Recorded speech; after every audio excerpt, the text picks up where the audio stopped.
प्यारा ही होगा जिसने ऐसा अपराध किया, जिसने ऐसा अपराध किया वह दास आपका ही होगा।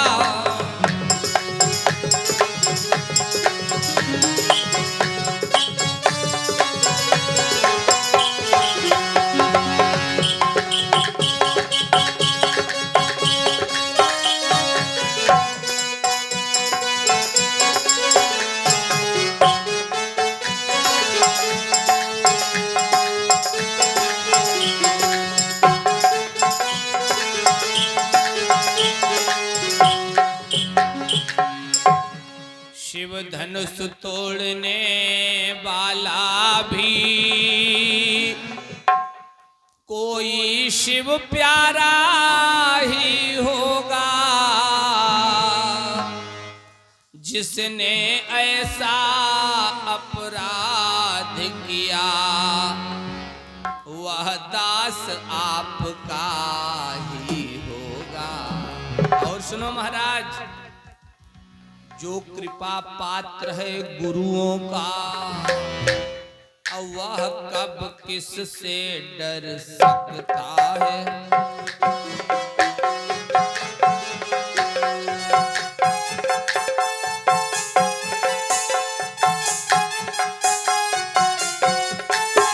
जिस पर है कृपा ब्राह्मणों की यह काम वही कर सकता है।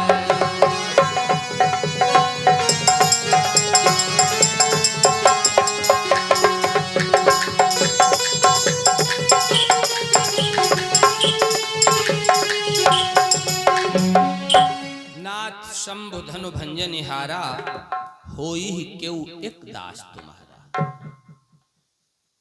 महात्मा परशुराम ने कहा, दास तो मैंने जीवन में किसी को बनाया ही नहीं।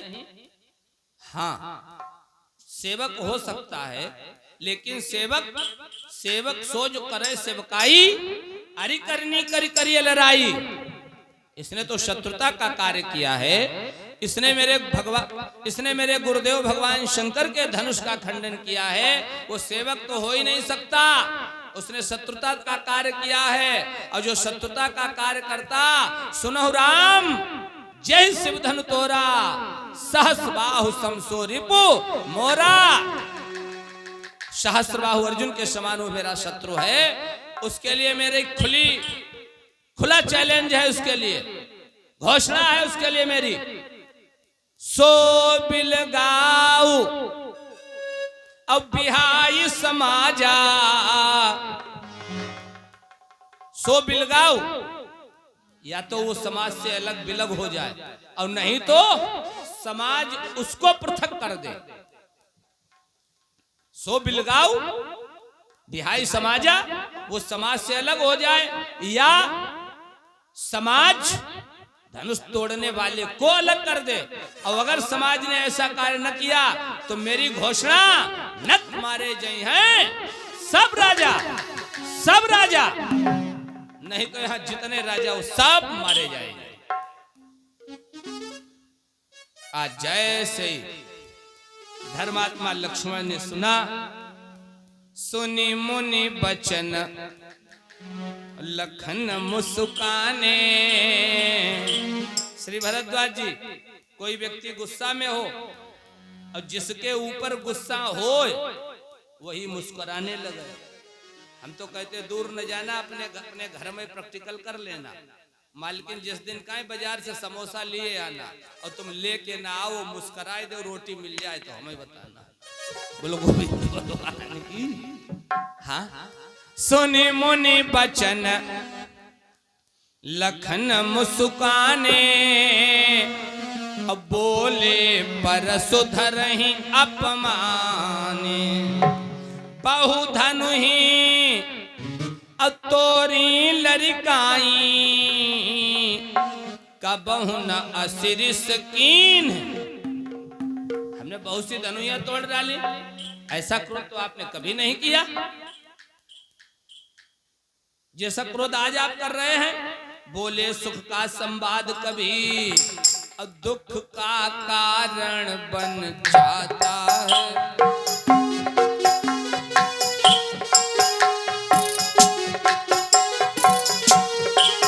मीठी बोली के कारण ही तोता पिंजरे में आता है।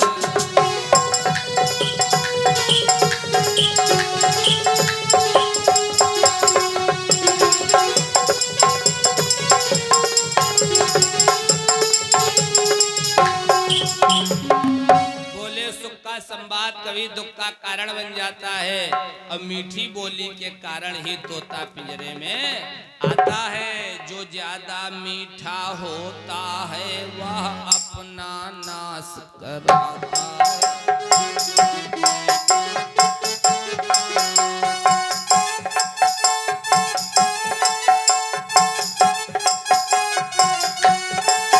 देखो तो मीठे गन्ने को कोल्हू में पेरा जाता है।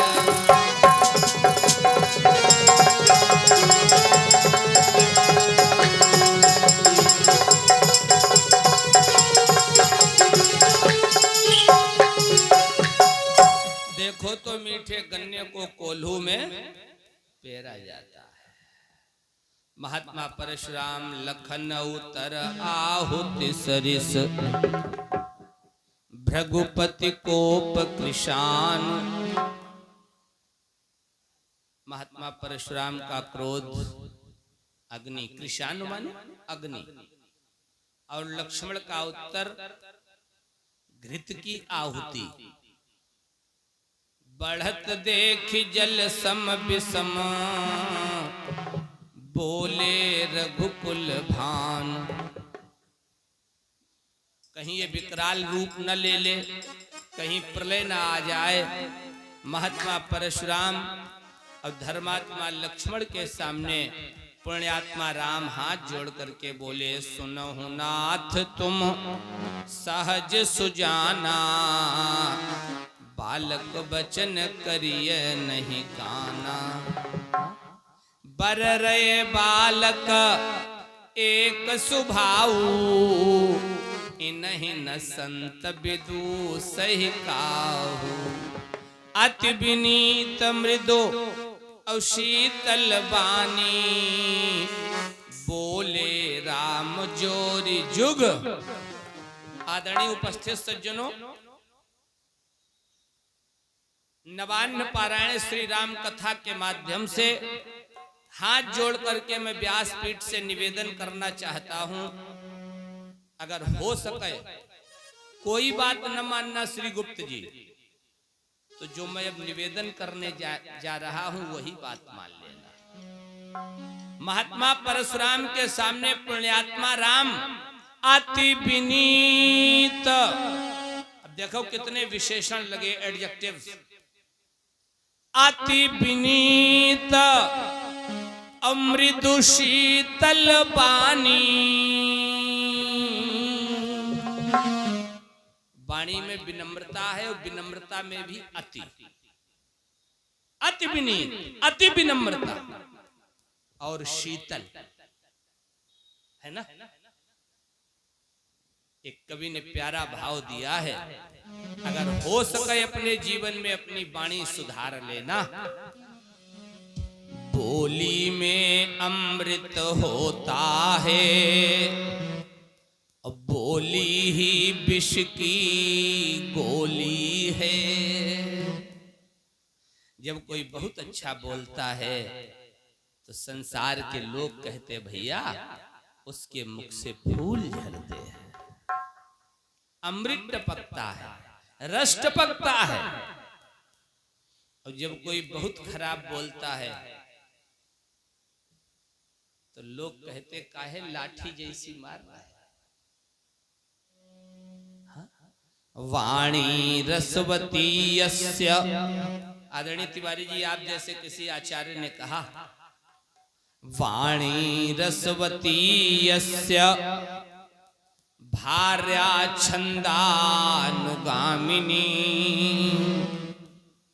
जिसकी वाणी में रस है पत्नी मन के अनुकूल चलने वाली है। पुत्रोच आज्ञाकारी, और जिसकी संतान आज्ञाकारिणी है, स्वर्गम तस्य इहैव च, स्वर्ग उसके लिए कहीं दूसरी जगह नहीं है। बोली में अमृत होता है, अब बोली ही विष की गोली है। बोली से ही धन मिलता है, इसी बोली से तोप तमंचा तलवार भाला चल जाते हैं श्री भरद्वाज जी। और इसी बोली से लोग अपना सर्वस्व न्यौछावर कर देते हैं। मैंने अपने कानों से श्री भरद्वाज जी एक वाक्य सुना। किसी माँ के लाल का तिलक चढ़ने जा रहा था शादी के पहले। टीका, तिलक, फलदान, कई नाम है अलग अलग। हमारे तिवारी जी जैसे आचार्य जी बिल्कुल चौक वगैरह व्यवस्थित करके थाली तैयार किए बैठे थे। तो बच्चे की जो महतारी माँ, उसने अपनी जेठ की पत्नी, भरद्वाज जी सरल भाषा में क्या कहते, जेठानी, अपनी जेठानी से जाके कहा, चलो दीदी आपके बेटे का तिलक चढ़ने जा रहा है। जेठानी ने कहा, मैं चलूंगी, मैं चलूंगी।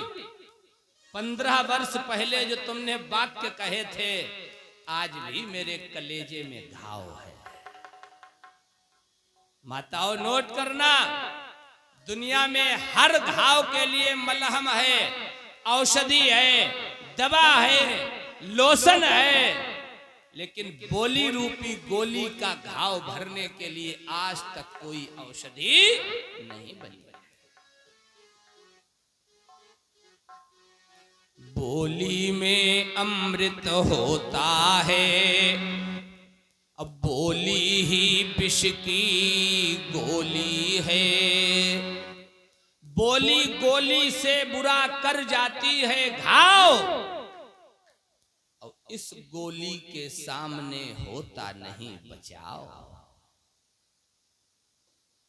श्री मास्टर हृदय कुमार जी वैश्य ध्यान दें। आपके शत्रु ने अगर 303 का फायर किया, आप थोड़ा तिरछे हो गए, गोली निकल जाएगी, लेकिन बोली रूपी गोली से आज तक कोई बच नहीं पाया। बोली में अमृत होता है, अब बोली ही विष की गोली है। बोली से ही धन मिलता है, अब बोली ही भरती झोली है। क्यों माताओं, दरवाजे पर भिखारी आता है, आवाज लगाता है, माताम भिक्षाम दे। मैया भिक्षा देती है। भिखारी कहता, मैया सुबह का चला हूं, 2 बज रहा है, क्षुधा लगी है, भूखा हूं। मैया कहती, रुको, अभी तुम्हारे लिए गरम गरम चपातियां दे रही है। गरम गरम चपातियां, रोटियां बना करके और वह भोजन कराती है। वो भिखारियां गालियां देने लगे, कोई भोजन कराएगा, भिक्षा देगा?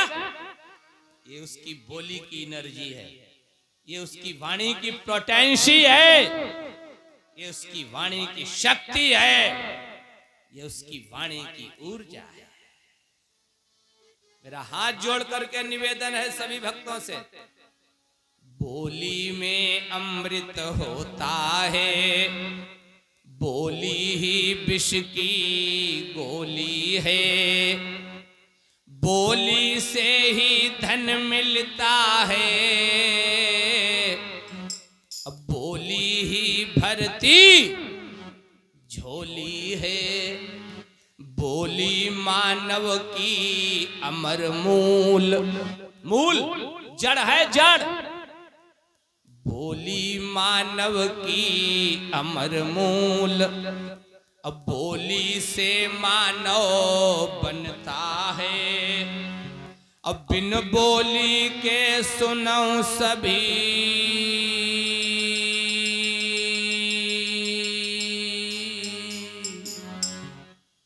वह मारा मारा फिरता है।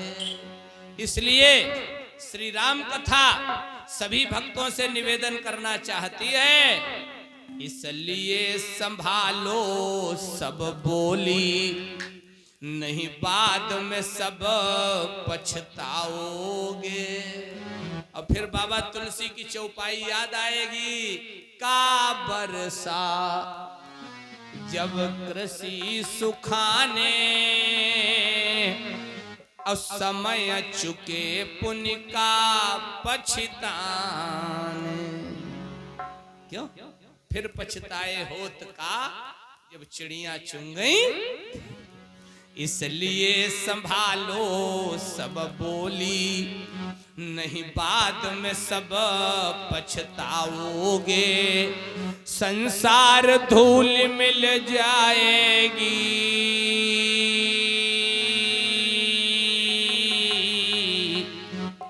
पर नहीं बोलने पाओगे। जिन्होंने बढ़िया स्वाध्याय सत्संग किया, श्री गुप्त जी जैसे लोगों ने एक दोहा सुना होगा, ऐसी बानी बोलिए मन का आपा खो,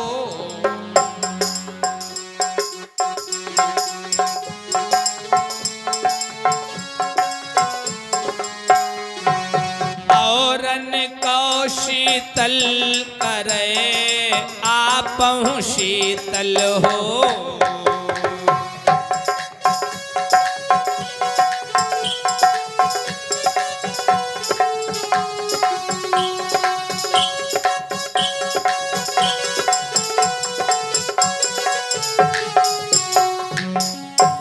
ऐसी बानी बोलिए मन का आपा खोए, औरन को शीतल करे आपहु शीतल।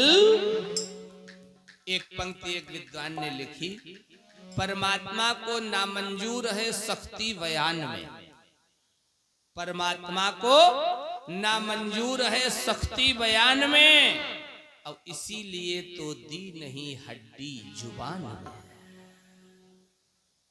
जिन्होंने विज्ञान विषय का अध्ययन किया उन्हें मालूम होगा, लगभग मनुष्य के पूरे शरीर में हड्डियां हैं।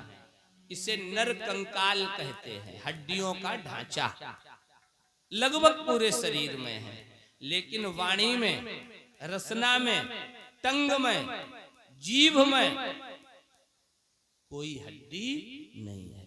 क्यों श्री भरद्वाज जी? हड्डी एक भी नहीं है, लेकिन हड्डियां तोड़वाने की ताकत है। बोलो गोविंद भगवान की।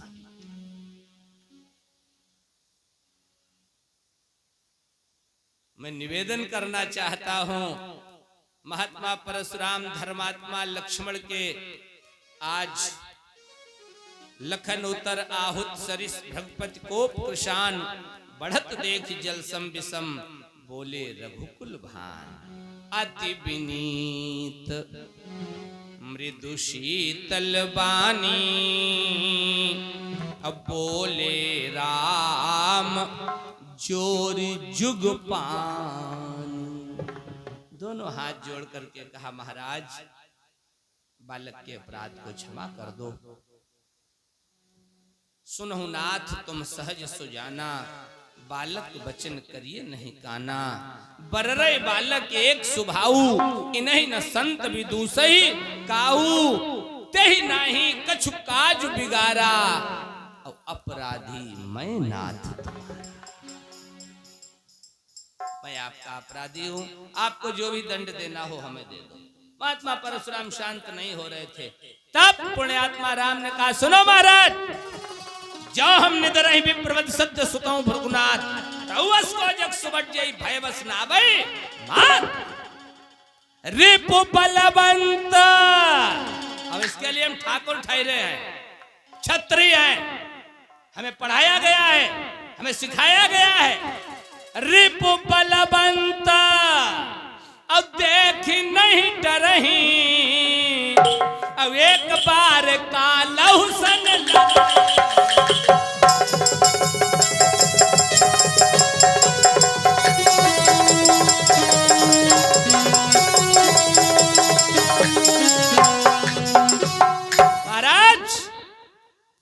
शत्रु को बलवान देख करके असली क्षत्रिय कभी पीठ नहीं दिखाते। मेरे सामने एक बार काल क्यों ना आ जाए, मैं काल से भी लड़ने के लिए ताकत रखता हूं। अब एक बात और सुन लो महाराज, उतनी देर से तुम ताल ठोक रहे हो, हम तो तुम्हारे जनेऊ को देखकर तुम्हें क्षमा करते रहे। जौरन हम ही अब पचारे को, हाँ अगर युद्ध के लिए हमें कोई बार बार ललकारता है ना, जौरन हम ही अब पचारे कोई, तो लरहि सुखे न काल किन होई।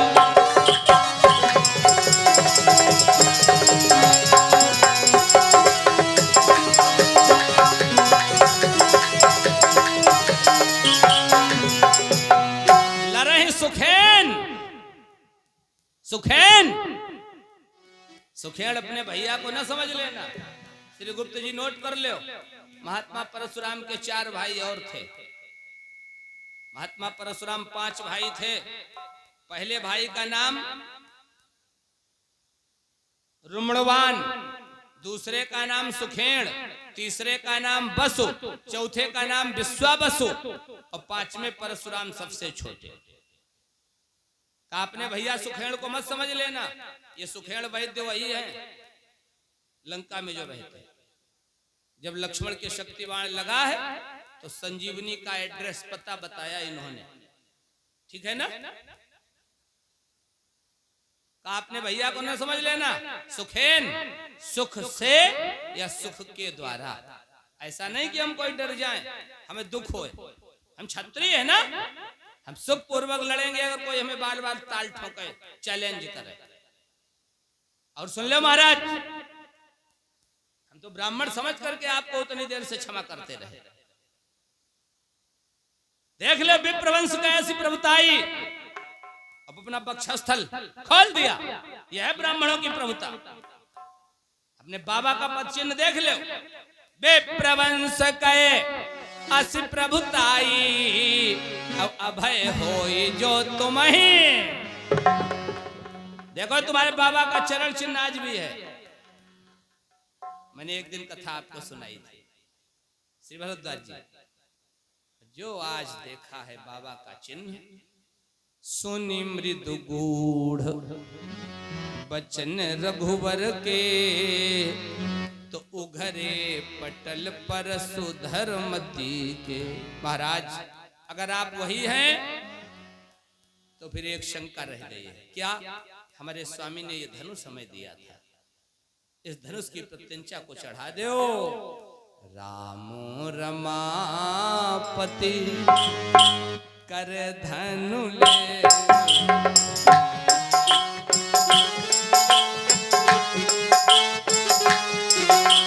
राम रमापति कर धनु ले,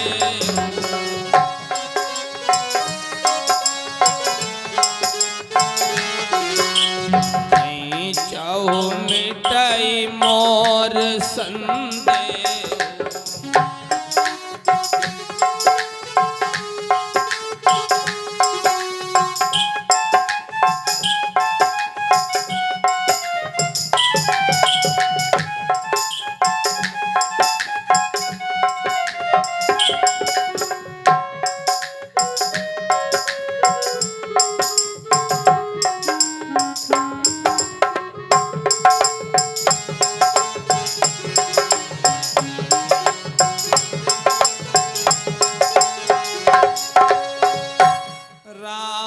रमापति कर धनु लेहू। इस धनुष को अपने हाथ में ले लो। जो आज आगे बढ़ाया तेत चाप आप ही चले गए। परशुराम मन विस्मय चरणों में गिर पड़े। हे राम तुम्हारी जय होवे, हे लखन तुम्हारी जय होवे, शेष शाही हे रमापति, हे राम तुम्हारी जय होवे। अनुचित कहो बहुत अज्ञाता, क्षमो क्षमा मंदिर दो भ्राता। कही जय जय जय रघुकुल के।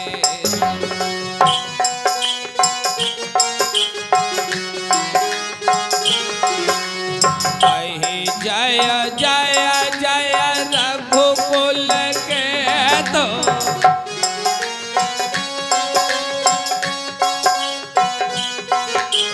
रघुपति गए बनहि तप है तो।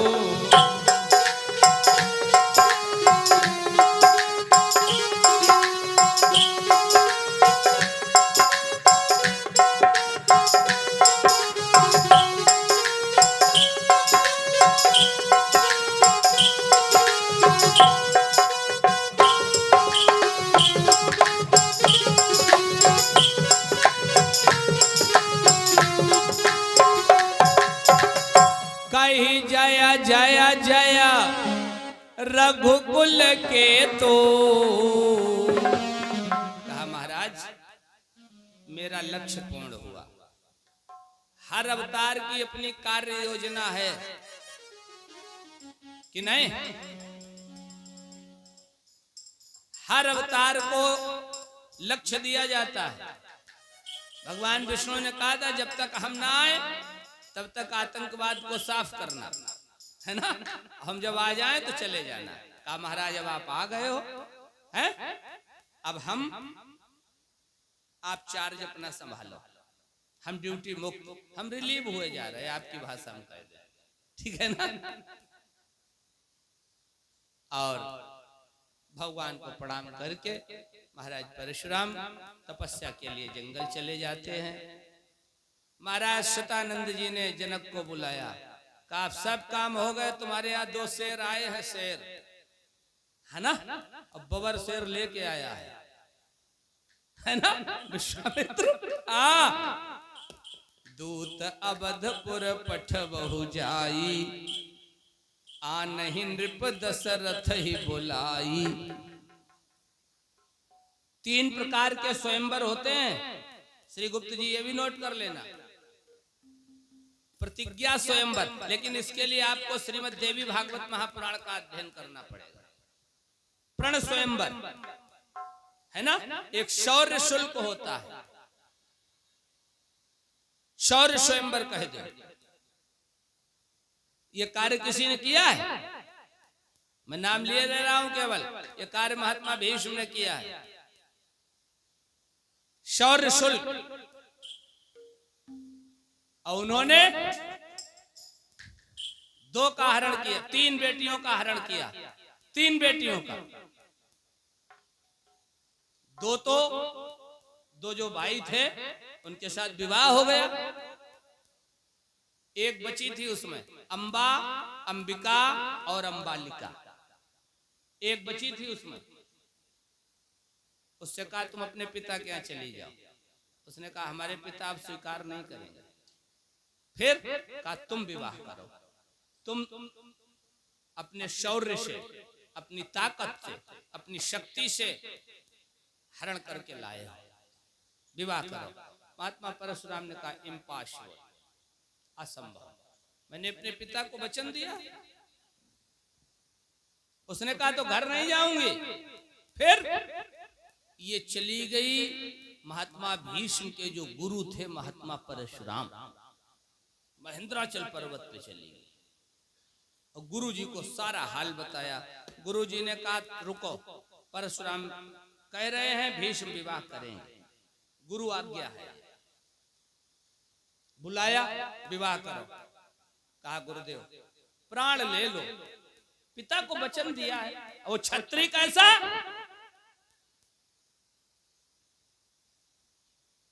जो अपनी बात से मुकर जाए। सुनो महाराज, गंगा पूरब से पश्चिम हो, चाहे ये सूर्य पलट जाएं। परम पावनी भागीरथी मैया गंगा पश्चिम से पूर्व की ओर बहती हैं। ये चाहे पूर्व से पश्चिम बहने लगे। भगवान भास्कर, मरीचमाली, सूर्यदेव पूर्व दिशा में उदय होकर के पश्चिम में छिपते हैं।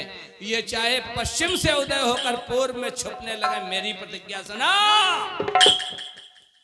गंगा पूरब से पश्चिम हो, चाहे ये सूर्य पलट जाए। वह मर्द नहीं और ना मर्दे है जो कहकर बात बदल जाए।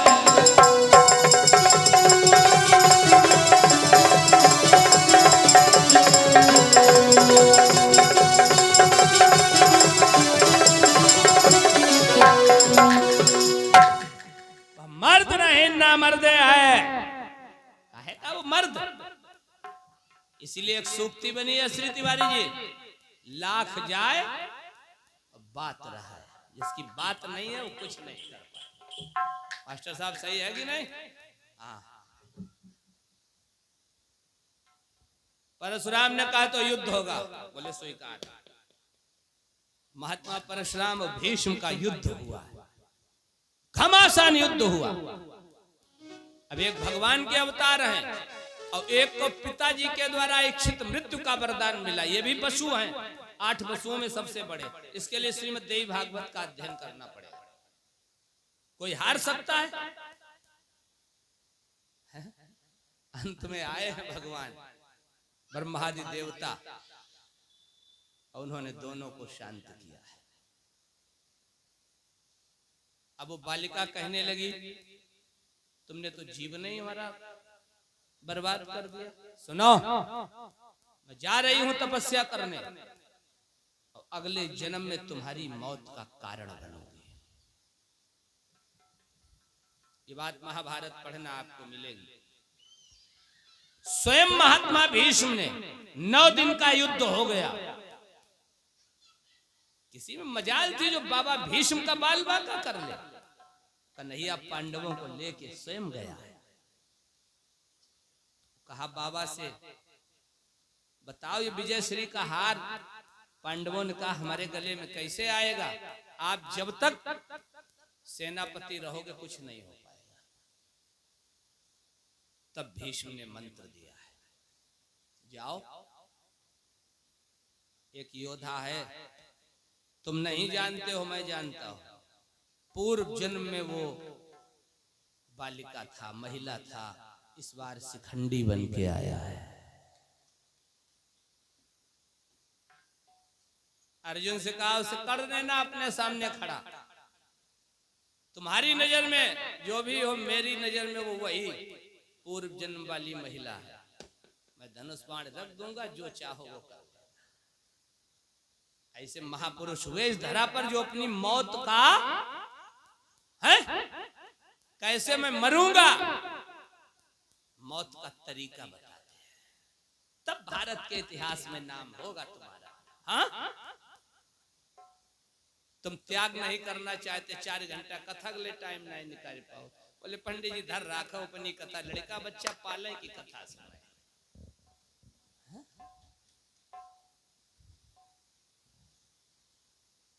उपस्थित सज्जनों, आदरणीय माताओं, बहुत प्यारा वर्णन है, बहुत प्यारी कथा है। कथा को जीवन में धारण करो, कथा को आचरण में उतारो। महाराज शतानंद जी ने जनक जी से कहा जाओ अब सब कार्य हो गया है, और दूतों को अवधपुर भेजो और दशरथ जी को बुलाओ। दूत अवधपुर पठबहु जाई, आनहि नृप दशरथ ही बोला। वहां तो सब रेडी था, मामला केवल सिग्नेचर की जरूरत थी। इधर वशिष्ठ है राष्ट्रपति और उधर जनक के यहाँ शतानंद जी हैं राष्ट्रपति। इनकी चिरैया बैठी हुई एक देर थी, है ना। दूत पहुंचे हैं, अयोध्यापुरी पहुंचे हैं, राज दरबार में पहुंचे, राजा को प्रणाम किया। करी प्रणाम तिन पाती दीन्ही, मुदित महीप आप उठली। वैसे राजा किसी की पत्र को स्वयं नहीं पढ़ता है, न छूता है, ये नीति का एक अंग है। लेकिन जनकपुर से दूत आए हैं तो आज महाराज दशरथ ने स्वयं पत्रिका ली, पढ़ करके, आज खोल करके उस पत्रिका को जो पढ़ा है। दूतों ने कहा, महाराज मेरे राजा ने चिट्ठी भेजी, क्या संदेश है? आपके पुत्रों ने वो कमाल किया है, जिस धनुष को रावण नहीं हिला पाया,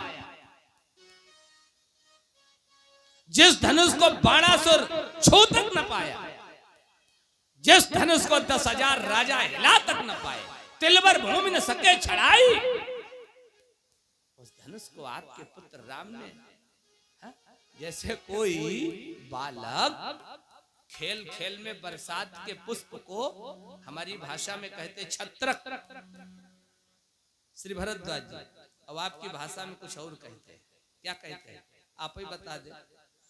वो छाता जैसा नहीं होता बरसात में, हम कहते हैं क्षमा करना कुकुर मुत्ता, बोलो गोविंद भगवान की। हाँ, जैसे खेल खेल में कोई बालक उस छत्रक को उठा के तोड़ देता है, ऐसे आपके ज्येष्ठ पुत्र राम ने उस धनुष को उठाया, यूं तोड़ दिया। कमाल तो तब हुआ जब महात्मा परशुराम आए। किसी माई के लाल में औकात नहीं थी जो उनका सामना करे, लेकिन लक्ष्मण के आगे वो भी हाथ जोड़ के चले।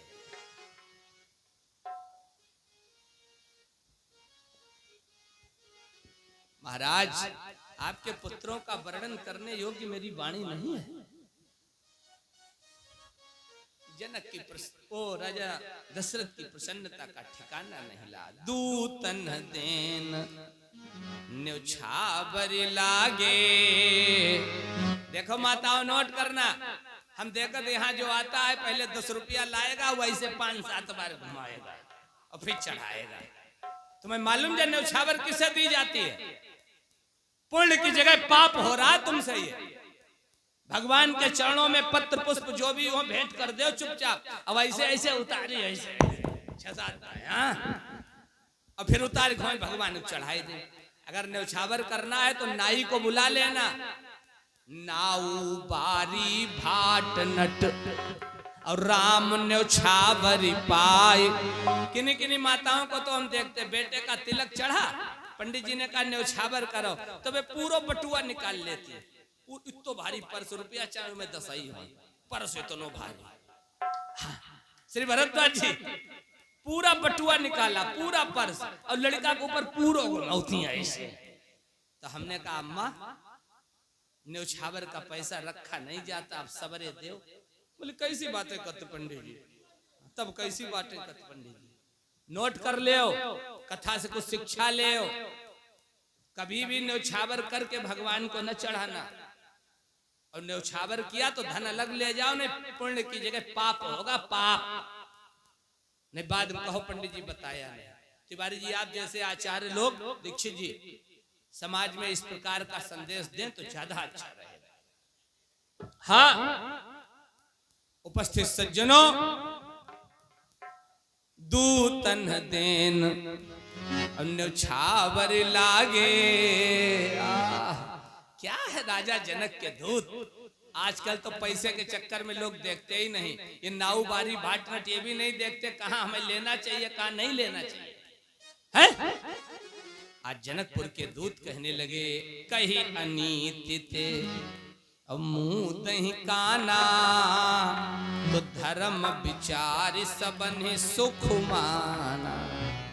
देखिए धर्म की कितनी बढ़िया परिभाषा। कही अनीति का महाराज ये अन्याय है। क्या अन्याय है? आप श्रेष्ठ हैं, हमारे जनक की बेटी आपके बेटे को ब्याही जाने वाली है? आप मान्य पक्ष के हो और मान्य पक्ष का धन हम कभी नहीं ले सकते। यह है धर्म। मालूम ही नहीं हमें कौन सा धन लेना चाहिए, कौन सा नहीं लेना चाहिए। रुपया देख ले, बोले ला बहुत जल्दी जल्दी, परिणाम बिगड़ जाएगा। अगर गलत मार्ग से धन आएगा, किसी के हिस्से का आ जाएगा। उपस्थित सज्जनों, दूतों ने सारी सूचना दी। बहुत प्रसन्न हुए हैं महाराज दशरथ। वशिष्ठ को प्रणाम किया और कहा गुरुदेव देखो आपके शिष्यों का पत्र आ गया। वशिष्ठ ने कहा तो देर किस बात की करते हो, करो बारात की तैयारी। बढ़िया बारात की तैयारी हुई है। सुनी शुभ कथा लोग अनुरागे और मम गृह गली संवारन लागे। हाँ, गलियों को बढ़िया सजाया जाने लगा। हमें लगता तिवारी जी कन्नौज से थोड़ा इत्र मंगवाया गया होगा, है ना? अपने कन्नौज का भी तो गौरव है, बहुत प्यारा इत्र। और जैसा लोग बाहर लगाते हैं श्री मास्टर साहब, कन्नौज की गली की नालियों में वो सब बहता है। 2-4 किलोमीटर पहले ही से तुम्हें खुशबू लगने लगेगी कि हाँ कन्नौज जाने वाला है। गलियों को संवारा गया। गावहि मंगल मंजुल बानी, सुनि कल रव कल कंठ लजानी। देखो क्या सुंदर वर्णन किया गया। माताएं गीत गा रही हैं, उन गीतों को सुनकर के कोयल के कंठ भी लजा जाते हैं, कोयल भी शर्मा जाती है। वो सुंदर माताओं के गीत हो रहे हैं। प्रेम विवश परिवार सब जान सुलगन नरेश। वशिष्ठ जी ने मुहूर्त बताया। राजा दशरथ ने सुंदर लग्न देखी और कुंवर चढ़ाई पालकिन। हाँ, कुंवर चढ़ाए पालकिन सुमरे सिद्ध गणेश। गणेश जी का स्मरण करके आज बारात चली है, जो नए नए लड़के थे वो बढ़िया बढ़िया घोड़ों पे बैठा ले, जो जिस लायक था वहां से बारात चल देती है। उपस्थित सज्जनों, मिथिलेश के धाम के लिए बारात चली। राजा जनक ने देखा को जान के ही आनंद बस, सब ब्रह्म नर परिछन चली। कलगान मधुर निशान बरसहि, सुमन सुर शोभा भली। देवता पुष्पों की वर्षा कर रहे हैं। सुंदर मुहूर्त में बारात राजा जनक के धुरे पर पहुंची है। और पहले बारात जब धुरे पहुंचती थी तो अगवानी, जनक ने जाकर अगवानी आदि ली, माला आला पहनाए, स्वागत किया। और स्वागत करने के बाद जनवासे में बारात पहुंची है और जनवासे में स्वागत सत्कार हुआ है। इसके बाद दूल्हा दुल्हन ये मंडप में आए हैं। श्री भरद्वाज जी ये मंडप में पहुंचो। आचार्य जी जामे देत पावड़े अर्घ सुहाए, और सादर जनक मंडप ही ल्याए। समऊ बिलो की वशिष्ठ बोला,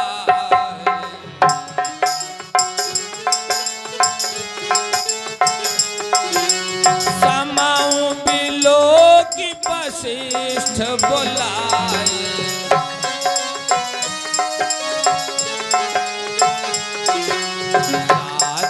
सतानंद मुनि आए,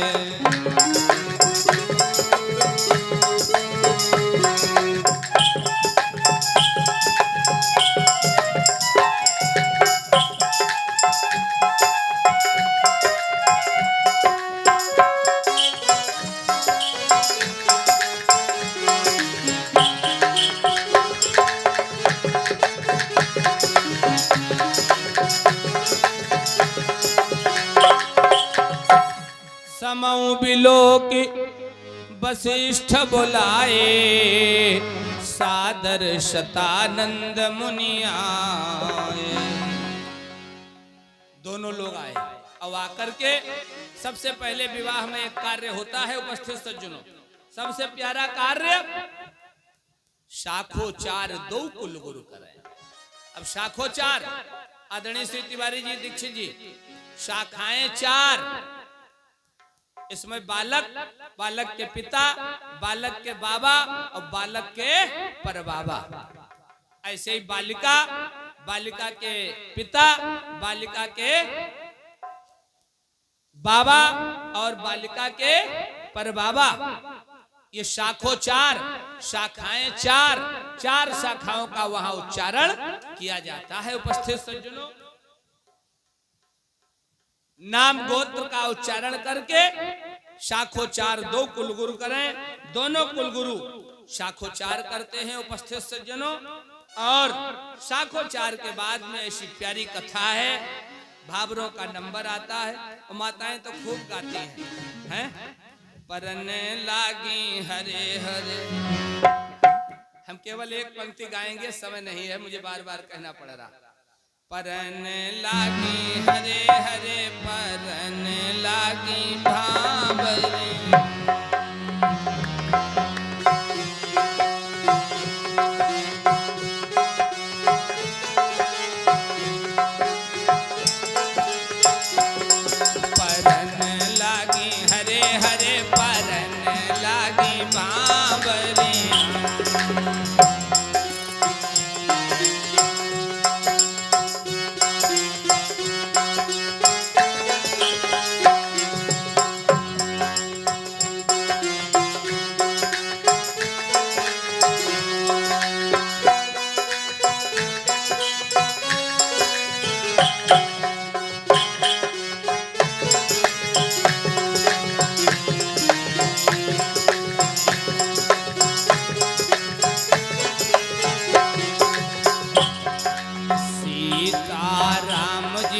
संग परन लागी हरे हरे, परन लागी भावरी।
परन लागी हरे हरे, परन लागी भावरिया।